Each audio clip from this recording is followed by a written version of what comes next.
rotations are kind of like the last of the major ones we want to look at so far. We'll talk about dilations a little bit too, but that's the key one here. The last of the key three that we're going to talk about. So anyway, a central question we want to be able to answer: how do you draw the image of a figure under a rotation? All right. Here it has us using geometry software. I could have had you guys do this with GeoGebra and stuff like that, but I feel like we can get the idea just by looking at it, right? It seems kind of like silly to have it do a rotation for us and stuff like that. Okay. So in the software, it wanted us to draw a triangle and then label the vertices A, B, and C, and then draw a point P, and then make P a center of rotation, so we can then rotate the figure there around that point P. Okay, and then for part B, we're supposed to then rotate it using a 90-degree rotation around point P. Okay, notice when we rotated here, okay, when the program in the image here was told to rotate ABC 90 degrees, which direction did it go around point P, or how we describe the direction that it went around point P? Madison? Counterclockwise, right, okay, and that's going to be true in general. When we talk about a rotation with a positive measure, we're going to be measuring that in a counterclockwise direction, okay? If you see a negative angle of rotation, then that would indicate we should go which direction? Clockwise, right, the opposite direction, clockwise, okay? So, and then label, so they did that, labeling triangle ABC, and the image was then triangle A prime, B prime, C prime. And then it said to like play around with A, B, and C and see how A prime, B prime, C prime also changed. But of course, we know that they're going to be the same size and same shape. And so if you change A, B, C, it's also going to change A prime, B prime, C prime. Okay, now, the one thing it does ask us to do here is to draw angle APA prime. So A, P, A prime, so that angle. Okay. And when I draw that angle, and I'm going to hold off on drawing the other ones for right now, but when I draw that angle, APA prime, what does it look like the measure of that angle is going to be? Oh my gosh, 90 degrees. Weird. Right? And sure enough, if we do like B, P, B prime, that also will be 90 degrees. And then similarly, CP, C prime as well, 90 degrees. Okay? So, and that's going to stay true regardless of how we change the size or shape of A, B, and C, which will then result in A prime, B prime, C prime. Okay. What about the distances? What about the distance here? For example, the distance from A to P, how do you think that's going to compare to the distance from P to A prime? The same, okay. B to P to B prime, the same as well. And C to P and P to C prime also will be the same, okay. So points and their images in a rotation are equidistant, the same distance, to the center of rotation. Okay? So a point, B, and its image, B prime, they are equidistant, the same distance, to that center of rotation. Okay? They maintain that. All right? That's the main conclusions. Okay? And in fact, that's what, on the next page there, it says, what can you conclude about the distance of a point and its image from the center of rotation? Okay? A point and its image, okay, are equidistant to the center of rotation.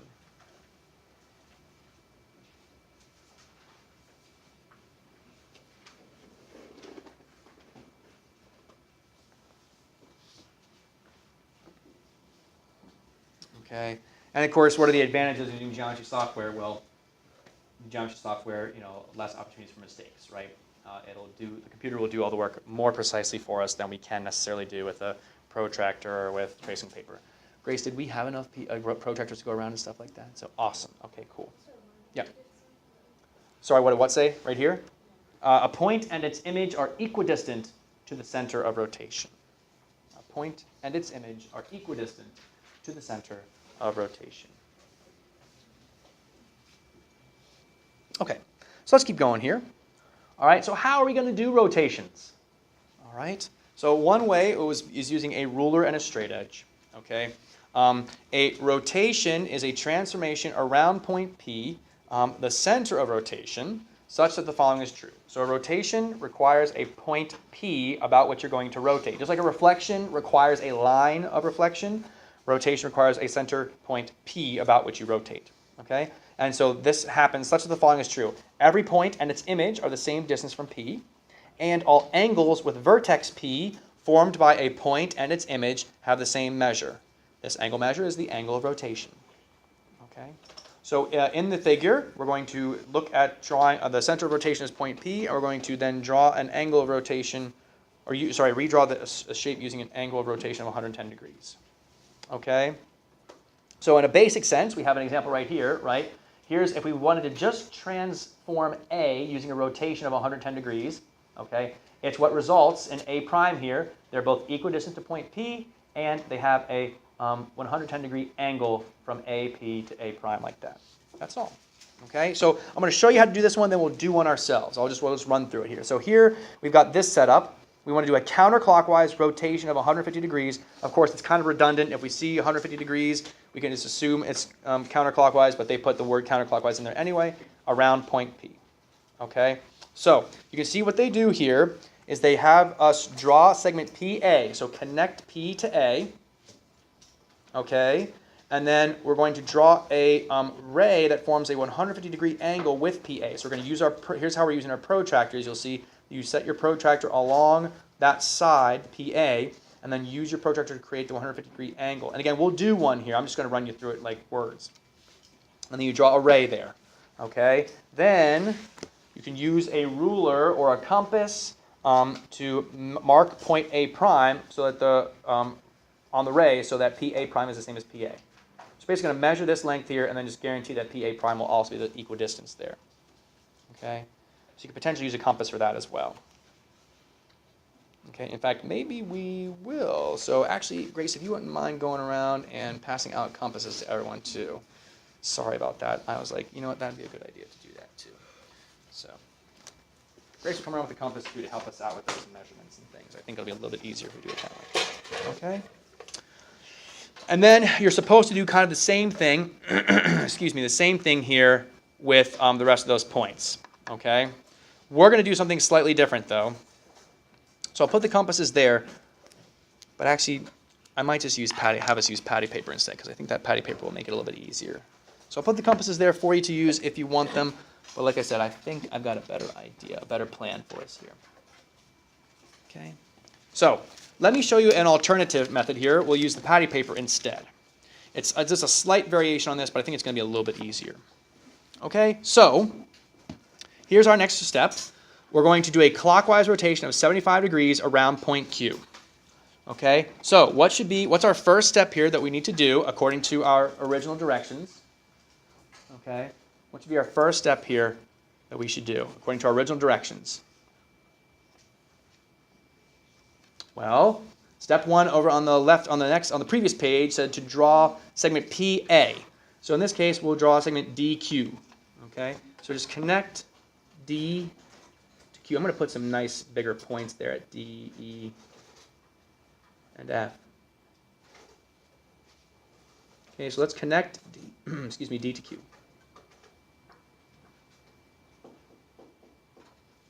Okay, like so. Okay, D to Q, just like that. Again, I put some points at D, E, and F. I think that'd be a good idea for you to do. It's more helpful that way.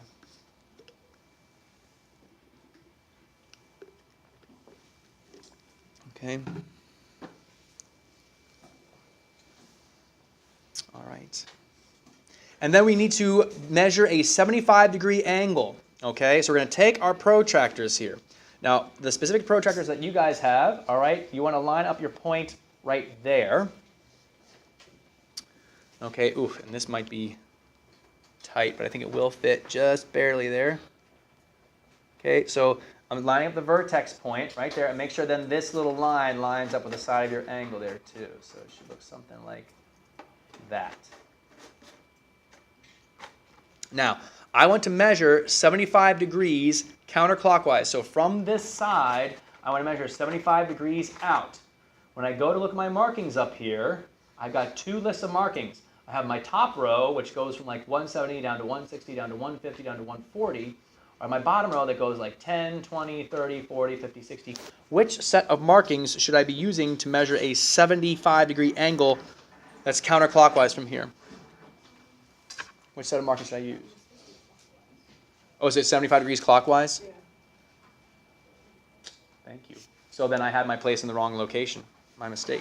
Okay, if we're rotating clockwise, then we're going to be going this direction. Thank you, Olivia, for pointing that out. Okay, clockwise is that direction. So we're going to put our protractor here and line it up. Okay. Back to the same question now. Now which set of numbers should I use? Should I use my bottom set that starts at 170, goes to 160, 150, 140, or should I use my top set that goes 10, 20, 30, 40, so on and so forth? Top or bottom?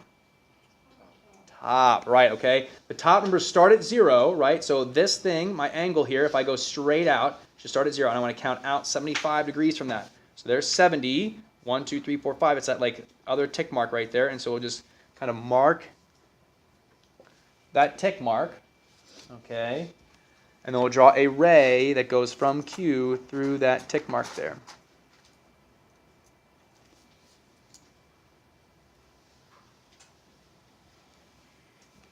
Like so. Okay, so now we've got that 75-degree angle. Okay, you need one more, is that what the idea? Oh, I don't need one. I'll just use that one, that's fine, yeah. Everyone else has got a normal one though? Mm-hmm. Okay, good. Thank you, Grace. Okay, 75 degrees, there it is. And so I'm going to use my compass then. I mean, you can measure with the ruler, but the compass is a little bit more precise, I think at least. So let me see if I got a sharper pencil then. Of course not. Oh, here we go, nice sharp pencil. Okay, and so then we're going to measure the distance to D. So you can use your compass for that. We're going to put the point of our compass on Q and then adjust your compass so the pencil goes right through point D. Okay, I'm going to even like show a little swipe there just because I can. Okay, so I swiped it there and I'll just do the same thing here. Compass point on Q and then just swipe the other side there. And so there's where point D prime will be.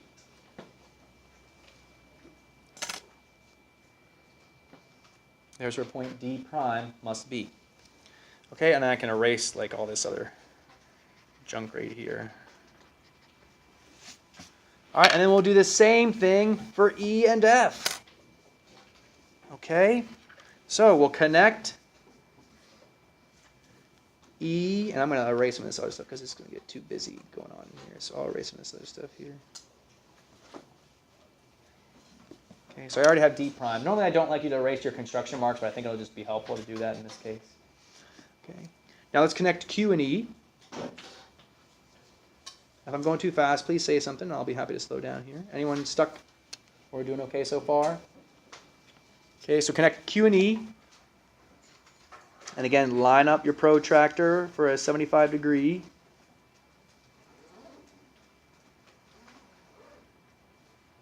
Okay, angle there. So let's see here, 75, so 60, 75 here. Should probably stand up because it's not a very good angle. Okay, and then connect Q through that tick mark, like so.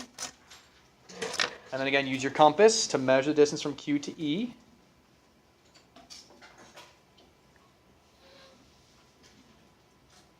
Okay, I'll mark it off there.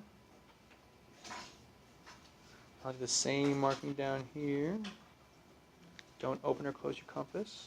Okay, so there's where point E prime will go.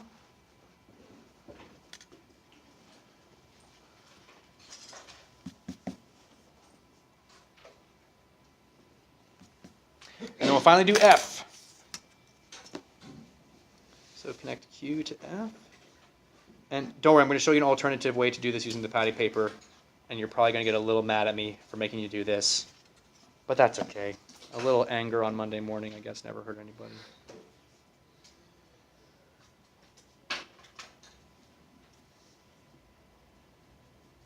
Okay. So again, 75 degrees from that FO. FQ, I mean.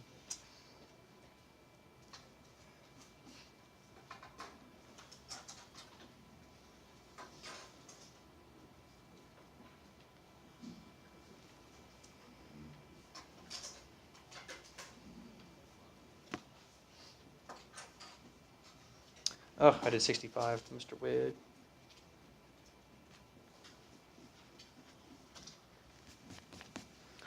Come on now, Mr. Wade. There we go. Let's get this fixed. 75.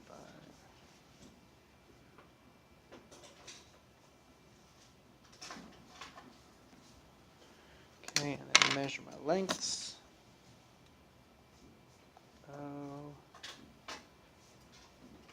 F.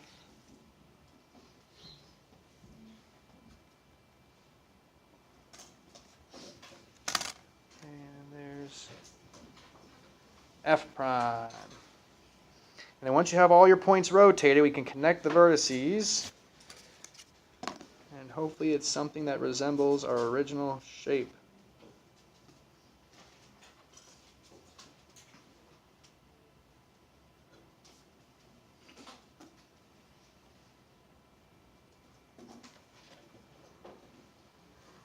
Whew. How fun is that?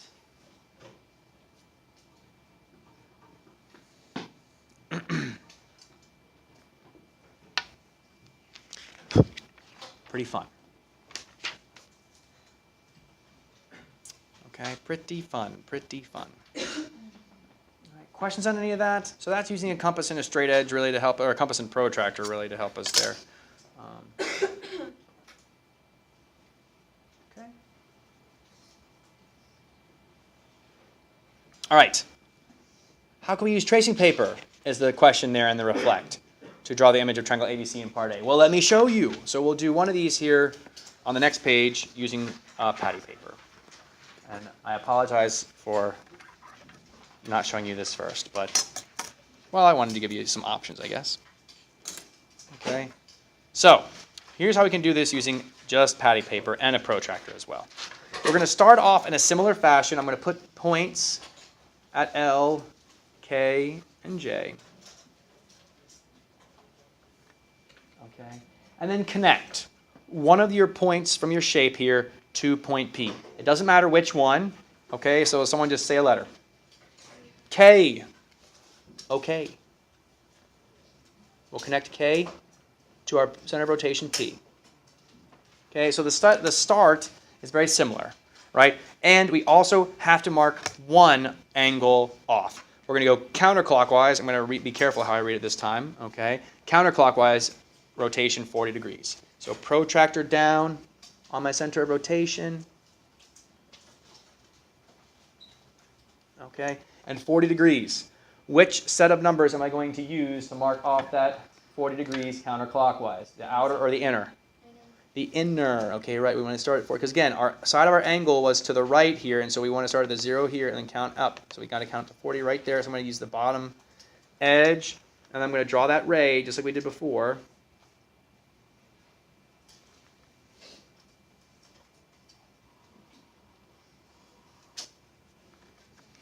Excuse me.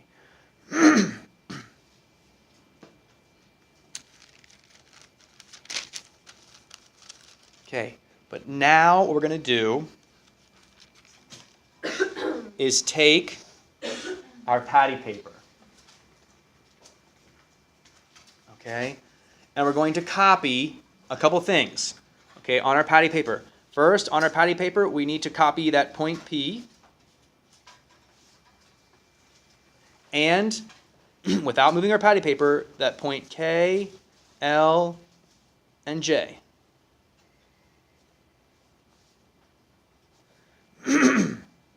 You can draw the whole triangle if you want, but you don't need to. What you do need to draw is that little segment that joins P and K. It's helpful to. I guess you don't really need to, but it's helpful to draw that little segment there that joins P and K.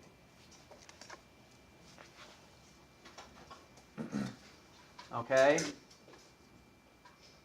And then to do the rotation, we're just going to turn our paper. If you want, turn our paper so that P stays on the center of rotation and line things back up. And there you can see where L, K, and J have to go in that rotation. Okay, right? Because that's from PK here to the PK right there. That's going to be a 40-degree rotation, right? We measured that. But the question is, how do we get the points onto our actual paper? Well, it's helpful if you flip your patty paper over and then just draw on the back of those 3 points you want to transfer. Be careful where you do it though, because it's going to make little marks on your paper. I'm going to do it on my desk, and I don't think it does too much of a damage. Yeah, it doesn't do too much damage there. So again, draw on the backs of your points, and then when you do the rotation, you can like redraw over those points, and it should transfer lightly your points that you can then darken in and then connect them using your straight edge. Okay, still a bit of a pain in the butt, but it's not nearly as bad as using the compass for all those points, right?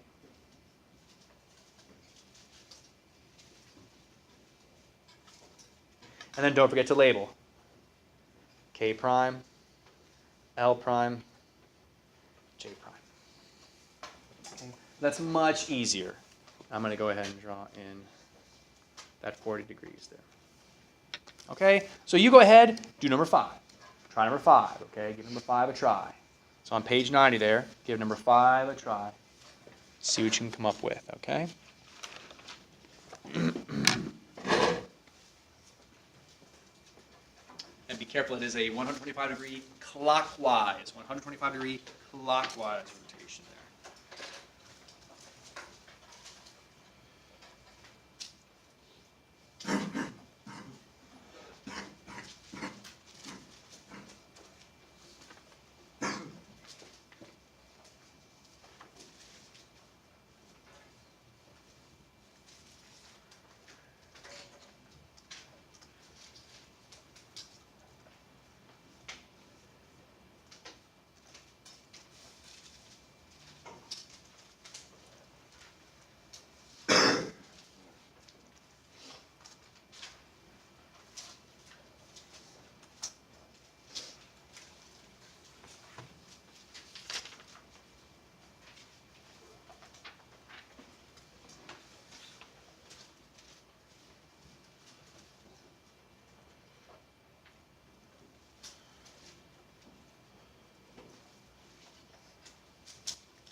Well, this is really hard to do, isn't it, with the giant protractors that we have here.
Okay, so here's what we should have, something that looks like that. Okay, again, making sure that we are labeling our points accurately, okay, to where they rotate to. There's our 125-degree counterclockwise. All right, questions on any of that? All right, so we're going to talk about rotations in the coordinate plane, right? Of course, that's something we've been doing the whole time, right? We do translations, and then we looked at translations in the coordinate plane. We did reflections, and then we looked at reflections in the coordinate plane. We're now going to do rotations. We just did rotations, and we're going to do rotations in the coordinate plane, right? Adding coordinates and stuff like that. Okay, the good news about coordinate plane rotations is that we're going to be limited to what we do, what angles we're going to be rotating, okay? So our focus will be 90 degrees, 180 degrees, 270 degrees, and then 360 degrees, okay? Which is kind of slightly put 360 in there, but so be it, okay? Of course, we can rotate a figure by more than 180 degrees. Here we have a diagram, right, that shows counterclockwise rotations of 140, 240, and 300 degrees. So 120 is like the innermost one there. 240 is double that, takes us over here into quadrant 3, and then 300 degrees, okay, is right here in quadrant 4. Okay, so we can go more than 180-degree rotations, right? We looked at angles. Most of the time when we talk about angles, angles only go up to 180 degrees, right? But rotations, we can do more than that. Okay, and we can even go beyond 360-degree rotations too if we want to. When no direction is specified, as we said, you can assume that a rotation is counterclockwise. Also, a counterclockwise rotation of x degrees is the same as a clockwise rotation of 360 minus x degrees, right? So in other words, 100, well, let's say 90 degrees clockwise. So 90 degrees clockwise, okay, gets you to the positive part of the y-axis. But that's the same thing as negative 270 degrees, or in other words, 270 degrees counterclockwise. Okay, so 90 degrees, sorry, I'm getting those backwards. 90 degrees counterclockwise, 90 degrees counterclockwise is the same as 270 degrees clockwise, right, in the opposite direction. So we have that as well. All right, so rules for rotations around the origin on a coordinate plane. So just like we had some summaries of those things, here are our rules for rotations right here. If you rotate 90 degrees counterclockwise, that takes your xy coordinate, flips them, and makes the y negative. Okay, 180-degree rotation takes your x and y coordinate and just makes them the opposites. Okay, 270-degree rotation counterclockwise, xy to y comma negative x, and then 360 degrees, well, duh, it ends up in the same spot. So how about that, right? Pretty easy. Okay, so here we see an example of this. Okay, we got quadrilateral ABCD. We want to rotate 270 degrees. No directions given, so we assume counterclockwise. All right, and so then xy will go to y negative x. Okay, so we summarize that, and then we just have our little points there. You can write out A, B, C, and D. Okay, and then their transformations. And then replot those points there. And I guess they do that up here. Okay, so taking this thing in the first quadrant, rotating it 270 degrees gets us to the fourth quadrant. Okay, if we were to rotate ABCD only 90 degrees, in what quadrant will we end up? So right now ABCD is in the first quadrant. Okay, so what quadrant will we end up in if we rotated it only 90 degrees instead of to 270 degrees like we did here? What quadrant will this end up? 2. Yeah, it's just going to go right angle to right there. Okay. To get it into quadrant 3, how would we rotate this shape? What? Yeah, 180 degrees. Exactly right. Okay, so in the coordinate plane, we're going to be focusing mostly on quarter turns, right? 270 degrees is 3 quarter turns, okay? Like 1, 2, and then 3 to there, right? 180 is 2 quarter turns, all right? 90 degrees is 1 quarter turn, and 360 degrees is 4 quarter turns, which gets you right back to the beginning. Okay, of course, you can memorize these coordinate notations, and it can be helpful to know these. Okay, it can be helpful to know these, but of course, we can also use our patty paper to do these rotations as well. Okay, so either way, since we're using the coordinate notation stuff, let's go ahead and use the coordinate notation. Okay, so as an example here, we want to take triangle KLM and rotate it 180 degrees. So the rotation image of XY is going to be what here then? What does XY become if we rotate 180 degrees? It becomes what? It becomes negative X, negative Y. Exactly right. And that's just from the table there on the left-hand side of the page. Okay, so then, okay, if xy becomes negative x, negative y, all right, Luke, what will k, which is 2, negative 1, what will that become here? So again, if any point xy becomes negative x, negative y, if we have the point 2, negative 1 for k, what will k prime be? Negative 2. And then, yeah, right, a negative negative 1 becomes then positive 1. Exactly right. Good job, Luke. Yep. All right, how about Colin? L for negative 1 will become L prime what? Negative 4, 1. Good, okay. And then point M, let's go to Anna. Anna, 1, negative 4, what will that become? Negative 1, positive 4. Good. All right, and so let's take a look at that. Let's plot those points, see if we believe the math here, negative 4, 1, and then negative 1, 1, 2, 3, 4. M prime, L prime. And connect these dots.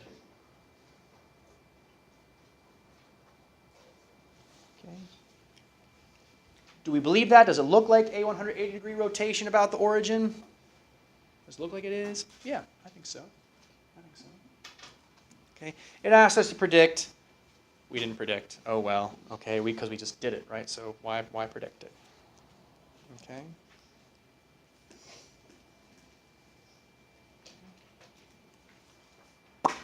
So questions on any of that? That's the rotation stuff there. Okay. So I do have one more question here. I think this is a good one to think about. So suppose you want to rotate quadrilateral ABCD.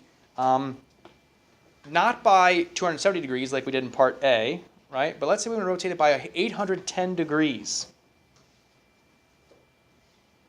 810 degrees. Any idea about how you can figure out in what quadrant that image will lie? So if we take this shape and we don't rotate it by the 270, right? 270 degrees got us here. Where do we think it would end up if we rotated it 810 degrees? What do you say there, Madison? Quadrant 2. Where are you getting that from? 360 plus 360 plus 90. 810. So let's see here. Let's see. So Madison's saying 360 plus 360 plus 90 equals 810. So 360 plus 360 is 720 plus 90, yes, would in fact be 810. So doing 2 360-degree rotations means we go right back to the same spot, right? So there's one 360, there's another 360, and then going only 90 degrees more to get to 810 would in fact get us quadrant 2. So very good thinking there. It would be in quadrant 2, okay? So I'm going to say quadrant 2 because 810-degree rotation is like doing 2 360-degree rotations. and then a 90-degree rotation. Okay? It's like doing two 360-degree rotations and then a 90-degree rotation. This would put us in quadrant 2. Or this puts A, B, C, D in quadrant 2. Okay? Good thinking there. Good thinking. Right. So when you have angle measures, or when you have rotations that are over 360 degrees, you can just subtract off 360s until you get to an angle that's less than 360, and then do your rotation that way. Okay? Keep subtracting off 360s. 810 degrees, right, ends up really being a 90-degree angle. That we call 810 degrees and 90 degrees as coterminal. You don't need to know that right now. That's something for the future. Coterminal. Why coterminal? Co meaning they share. Terminal means kind of like the ending point, right? So coterminal angles share the same starting and stopping points.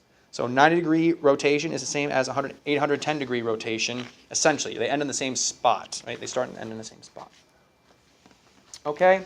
I'm going to hold off on having you guys do these. I think we're okay with these right now, so I'm going to hold off on that. Okay? Instead, I want to jump to specifying an angle of rotation. Okay? And again, I'm not going to have us actually do one. I think we can figure it out for ourselves here. But to find the angle of rotation and direction of rotation in a particular figure, okay, you're going to... Yeah, go ahead. Okay, you're going to connect, for example, A to P, and then P to A prime. Or you could do B to P, and then P to B prime, or C to P, P to C prime, so on and so forth. Pick a point and its image, connect them to your center of rotation. This gives you an angle, which you then can measure using your protractor, and as it turns out, it's 80 degrees counterclockwise, right? We're going this direction, and it ends up being 80 degrees when you use your protractor there. Okay, so that's all you got to do. Connect 2 points, the image and its original, to point P, and then just measure. Okay, that's all you got to do.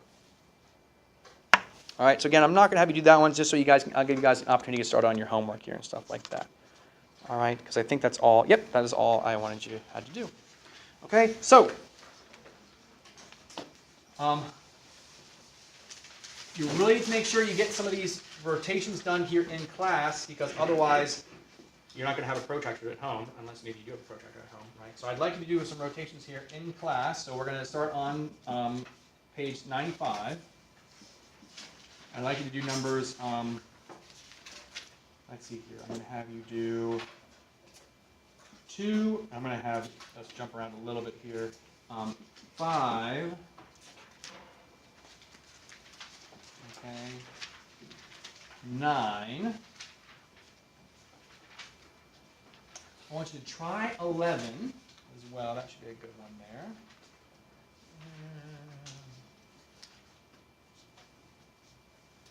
I want you to look at 13 as well. 14.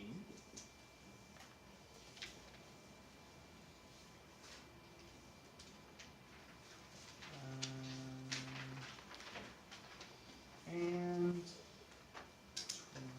21. And we'll stop there. Okay.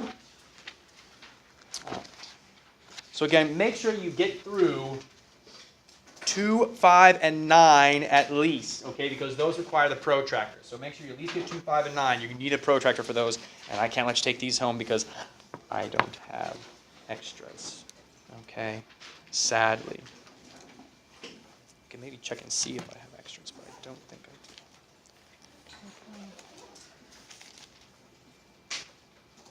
do.